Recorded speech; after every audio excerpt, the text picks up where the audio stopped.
when I was in Jordan, this Bedouin guy told me, I've heard the phrase before, but it really stuck with me when he said it for some reason. Because he told me that he couldn't fool me. He couldn't jip me. It was like, when you learn the language, you learn the people. You learn their good and their bad. You grew up in Abu Dhabi. Yes. So I think some people don't understand how small some of these places are, how close together they are. So a lot of people talk about Dubai. And they say Dubai is just, it's out of control. Or Dubai is not the UAE. Dubai is sort of the mask or what's promoted. It's the attraction. Like the rest of the Muslim world, the UAE is very particular about what it allows in its country. For example, that Spider-Man movie was banned because there happened to be a LGBTQ flag in it. I remember having a conversation with you, man, and you were saying that your generation, that was kind of like the breaking point. We were caught in between the ways of the past and the push towards modernity or liberalism. I mean, you think about it like, okay, so we were real hardcore, and then the next generation is like, it's easier for them. Then it comes to a point where it's saying, well, I identify with that, and that's my business. And I still want to be Muslim, and I'm still going to pray, and I'm going to memorize the Quran, and I'm going to get a sex change. Sometimes I don't think we're designed to have access to the amount of information we have now, and it can be very detrimental to us.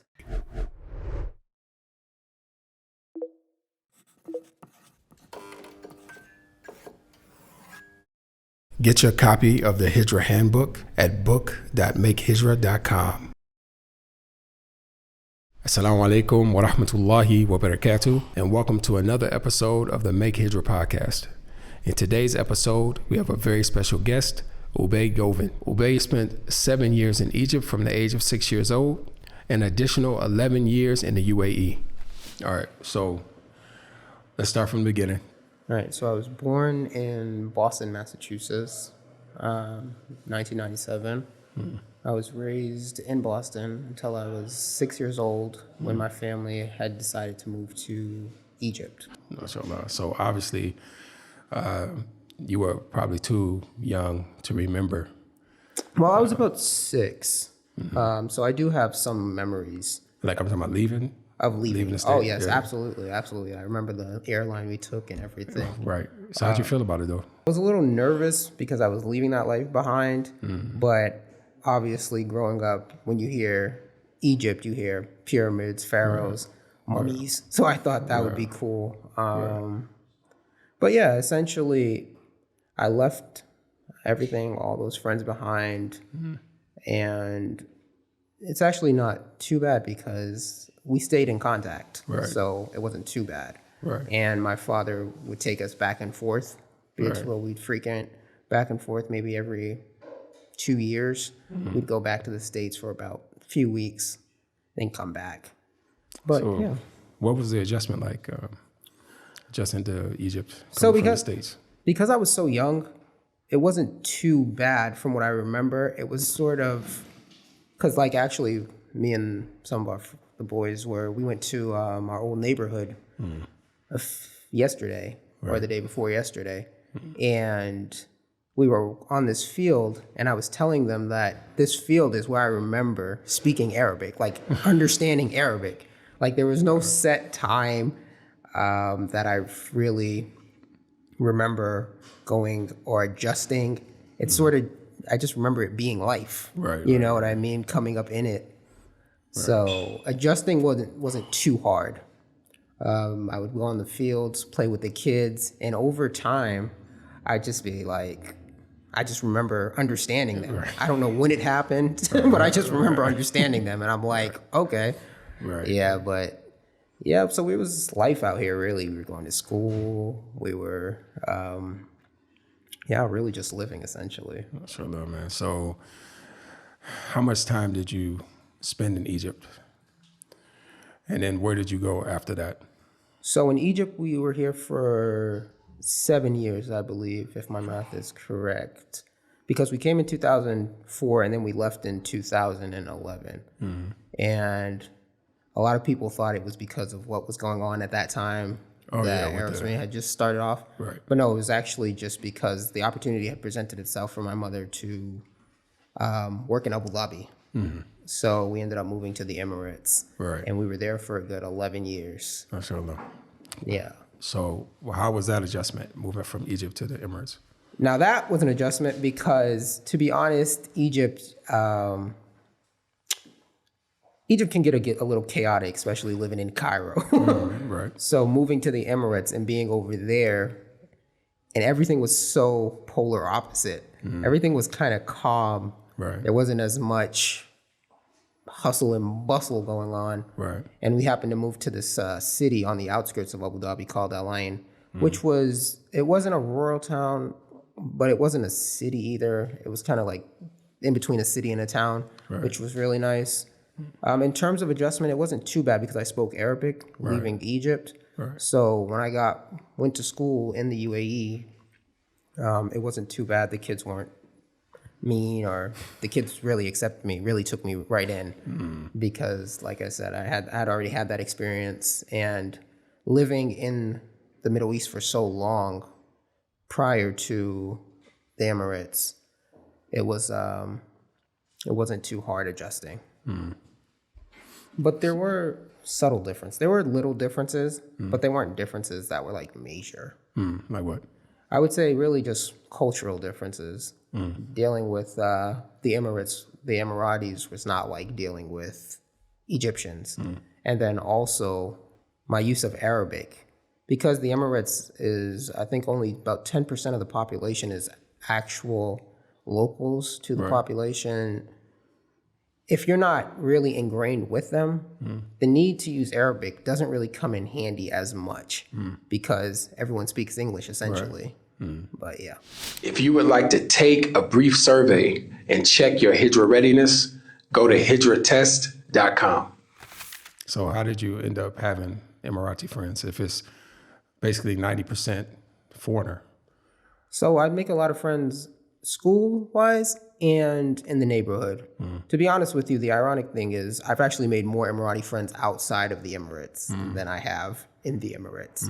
They're a very homogenous society. They kind of keep tight to themselves. So the Emirati friends I did make would happen to be at school, either school or just neighborhood kids that we would see at the masjid. But yeah. So I'm sure as children, it's easier for them to accept other children. But what about the adults, like the parents, the broader family? Did they accept you as well? They accepted me, yes. It's actually a funny story. Like I said, I had that experience in Egypt because I was in Egypt for so long. I learned Arabic. When I was going to school, actually, we had an Egyptian Arabic teacher. Now, the school had two classes. Let me go back. The school had two classes. It had a foreign Arabic class, and then it had a native Arabic class. I wanted to be put in the foreign Arabic class because that's where all the foreigners were. But my parents were like, no, you can speak Arabic. You need to be in the native Arabic class. Right. So I got put in the native Arabic class, and sometimes I would exceed further than some of the native speakers. And the Arabic teacher, who was Egyptian, he didn't like that too much. So he would use me as an example to shame the children. But eventually he started warming up to me. So I feel like that was a situation where an adult was not too fond of the situation. Other than that, I can't really think of any time where adults didn't, or really there was any tumultuous interactions with anybody. Right. So some people argue that there's not much difference between, especially places like UAE and America. Like the same ills and everything exists in both places. Do you agree with that argument? I don't. I don't, because at the end of the day, I'm of the belief that it's a Muslim country. And as a Muslim country, there are a code of conduct that they follow. And as opposed to the United States, where everything that goes against our code of conduct seems to have been legalized. The UAE makes a very strong stance to let people know that these things are not okay in their society. I feel like most of the times where you hear people talk about the UAE or the Gulf region in general, a lot of the times I feel people are nitpicking and looking for the bad. And of course, I feel any society has bad. Every society has bad in it. But how easily accessible is that bad is what is my point. You know what I mean? Right. So I believe that if you look for something, you're going to find it. And that's with anywhere in the world. However, do I think it's made easily available? Not really if you're not looking for it. So I wouldn't say, just juxtapose it to the United States. Yeah, I don't think it's the same at all, from my experience, at all. The UAE has a low tolerancy for obnoxiousness, where you don't see the majority of things that you would normally see or traumatize you that you do in the States, because everyone is very aware. It's also a culture that they have a very shame-based culture. And that's really, I want to say, as Muslims in general, because our religion dictates to correct for, obviously, amr bil ma'ruf, nahy an munkar, right? So going with that, amr bil ma'ruf, basically encouraging the good and forbidding the evil. And I think that in the UAE, because their culture is like that and it's a very shame-based culture, people are very careful on what they do in public. And I think that creates some sense of order in a weird way. But yeah. So is that mainly in the Emirati circles, or that goes beyond that into the foreigners? Because the foreigners are 90%. So it goes around the board when it comes to, as I said, it's not in public. A lot of things aren't very publicized, because when they are publicized, the Emirati authorities get involved. So whatever people do on their old time or behind closed doors, I feel like it's not for the public doesn't really see it. So in it being not so public, it doesn't really affect society on like on a surface level, if you know what I mean. Right. So you grew up in Abu Dhabi. Yes. So I think some people don't understand how small some of these places are, how close together they are, right? So a lot of people talk about Dubai, and they say Dubai is just, it's out of control or whatever. I'm sure you've been to Dubai before. Absolutely. So what's your opinion about that? Okay, Abu Dhabi, we get it, more conservative, this, that, the other. So what about the other Emirates, like especially Dubai? So Dubai, I want to say my personal opinion on Dubai is that, and I always tell people this, Dubai is not the UAE. I don't look at Dubai as the UAE. Dubai is sort of the mask or what's promoted. It's the attraction. And it's a metropolitan city. So like any city, you find your issues, you find things going on. But even Dubai is an emirate. And a lot of people don't think Dubai, they think the city. Right. But Dubai is actually an emirate. And once you leave the city, it gets very conservative, very traditional. And it's really just that city that people, I think, because it's what's pushed forward that people really have the issue with. And again, like I said, when it comes to Dubai, I still don't think, from my living experience there, that things are really publicized. The madness is publicized. I think you can go to certain pockets of the place and find what you can find wherever.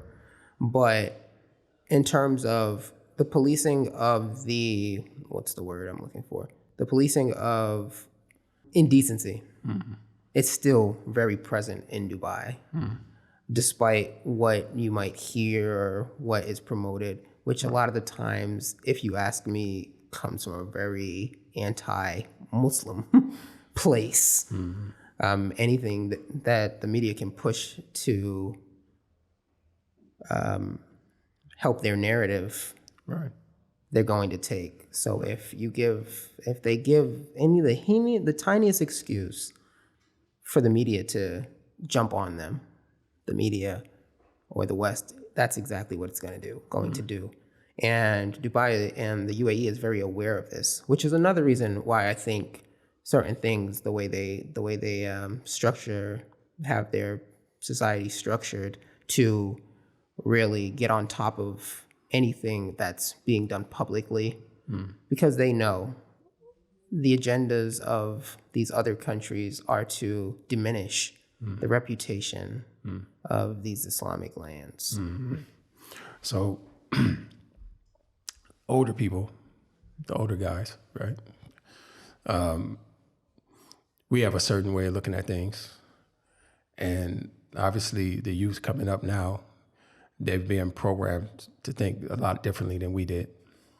So, I mean, just to give an example of that, it wasn't strange to talk about homosexuality or to shame somebody for being homosexual. And even homosexuals in my time, they didn't come out. Like they just stayed like that. And you would say, oh, he's a little feminine or he's this. But he'll never come out and start holding hands and kissing and all that. So my question is, the youth there, are they sticking to tradition or are they influenced by what's going on in Western countries and how they're starting to look at different subjects?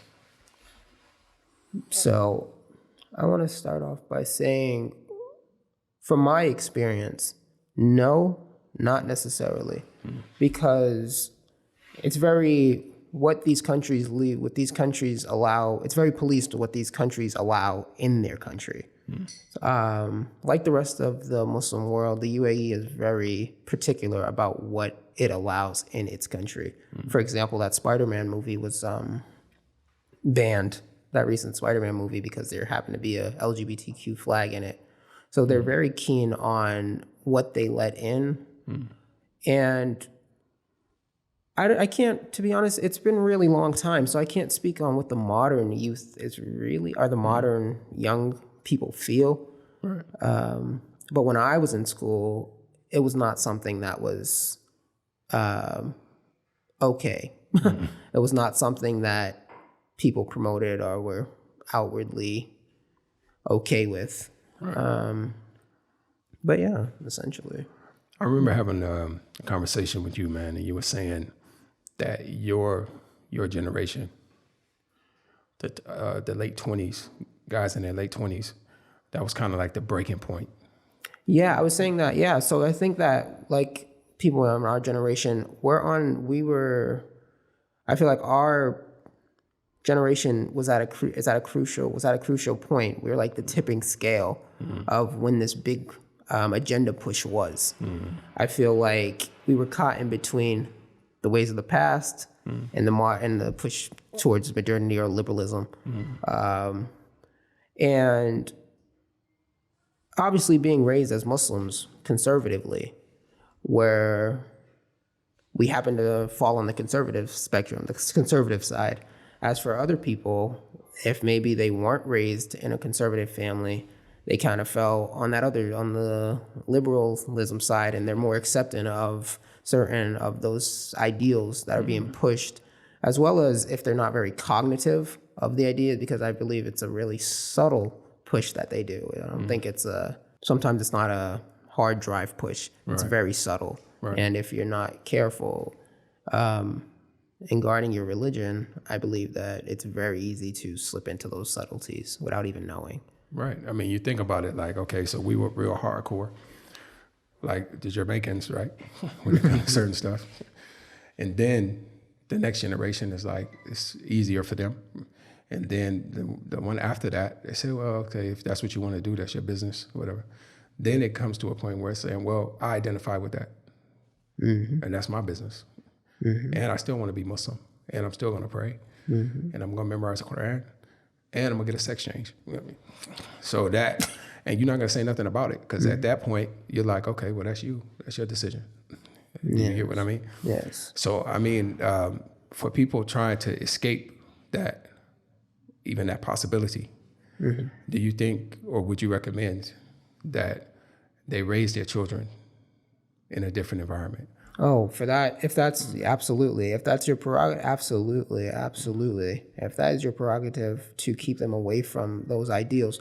Because I also, from what I've seen as well, my little time going around the world, is that everywhere is going to be infected. The internet is giving accessibility that human beings were never capable of. And sometimes I even wonder, I'm like, we're human beings, are we? I mean, we do, but sometimes I don't think we're designed to have access to the amount of information we have now. And it can be very detrimental to us. So I think these modern pushes, because these governments are policing what comes into their countries, I think there's a slower bleed in, and if you are keen on leaving that and for a more safer environment, I absolutely would encourage coming to the Middle East or Muslim lands, because also in this time and period, I feel like Islam is really the only religion that really stands on its code of ethic, on its ethical code. Which is why the religion is continuing to grow. I mean, people always say, I've always heard, if you stand for nothing, or what's the phrase? What's the saying? Oh, if you stand for anything, you stand for nothing. That's the word. That's the. So, what did you like most about Abu Dhabi? I would say the general aura of it. The general aura of it. It was just very peaceful, laid back. I'm personally a laid back person in certain aspects. So coming from Cairo, where everything is so hectic and it's so on the go, UAE was a nice exhale from that. People were kind. I love the nature, the atmosphere of it. The desert, it's a nice way to get away. It's nothing but sand, so big emptiness. Sometimes it's nice to go out, clear your mind. That was a really nice thing, as well as the food, because you have, like I said, all these different expats and all these different cultures.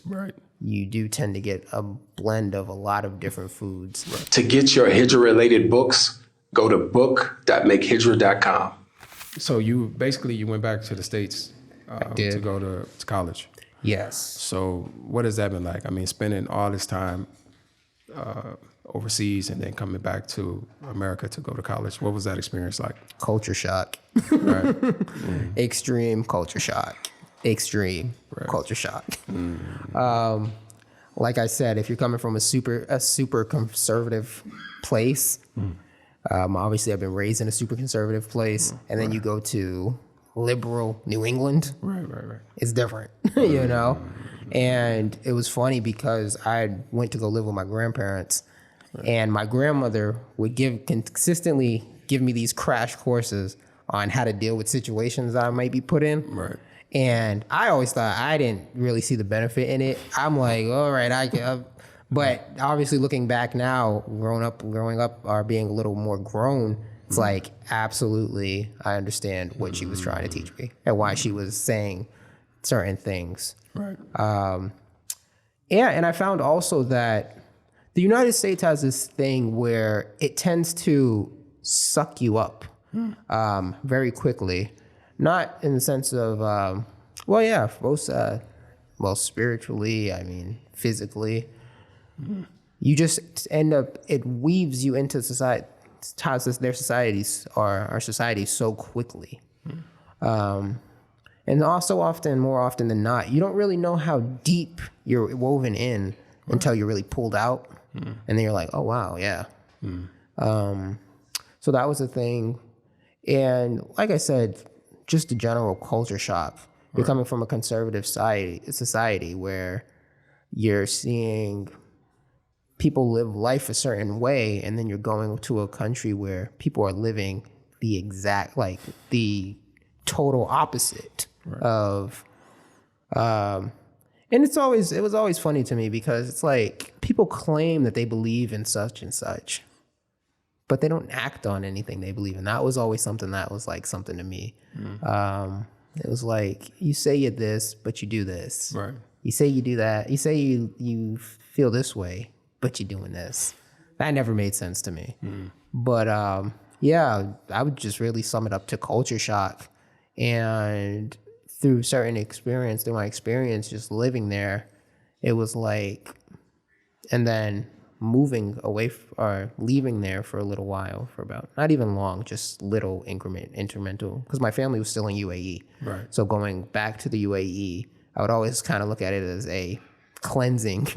You know what I mean? Right. It's like, all right, I've been in here for too long. Let me get pulled out. Let me go back. Let me cleanse myself real quick. You know?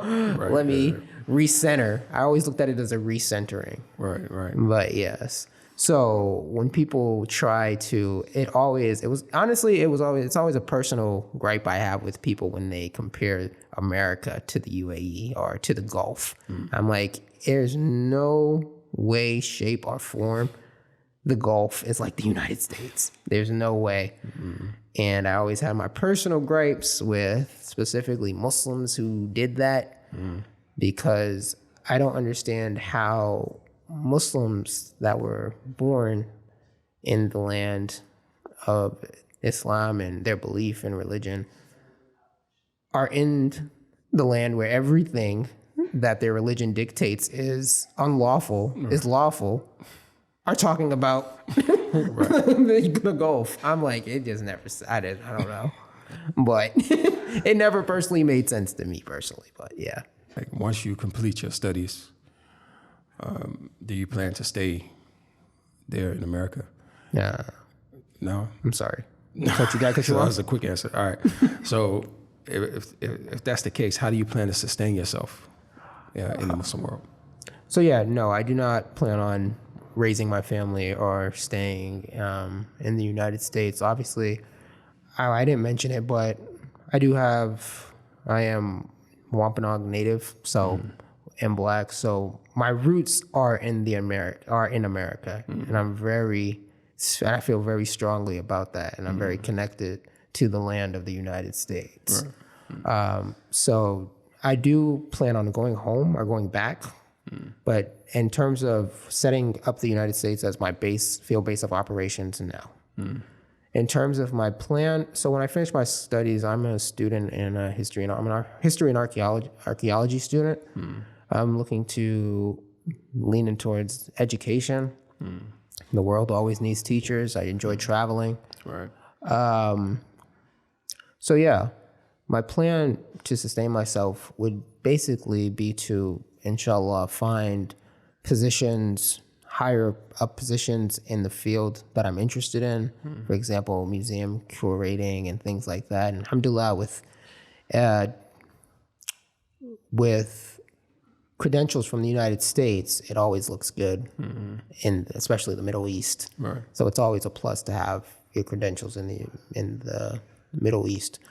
I mean, from the United States and the Middle East. Right. But yeah, essentially that's really my plan. Whether it be museum curating, I'd also do art, make that some kind of side business out of that. Right. And these were just ways of sustaining myself. So